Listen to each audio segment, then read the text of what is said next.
Officials across Canada have been reacting with sorrow to the death of Flaherty, including those in our part of the country. Northern BC MPs, Premier Christy Clark and our city's mayor were among those extending condolences and remembering his attributes. And there's general agreement that the House will now suspend. It was a different scene in the House of Commons today as MPs crossed the floor to shake hands and show support. The House was temporarily suspended as representatives learned of the passing of one of their colleagues. Among them, MP for Prince George Peace River, Bob Zimmer. Solid individual that we all respected a great deal, but he also had a quick wit and a great sense of humor. And I've said often that he could, the hottest of debates in the House of Commons, he could crack a joke and he would make us all laugh and really just brought some humor to normal, serious situation. So he'll be a guy that we'll miss a lot, and been caught in disbelief and just deep sadness over his loss.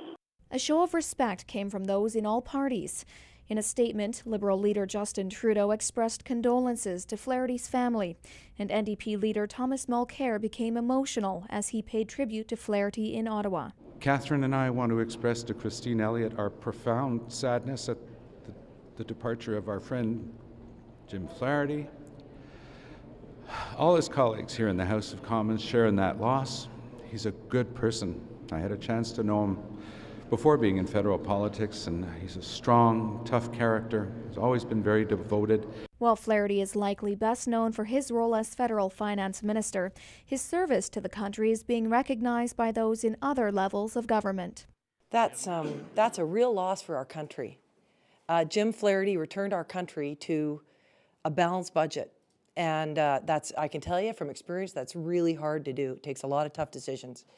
And he was a man of character. That's a terrible loss.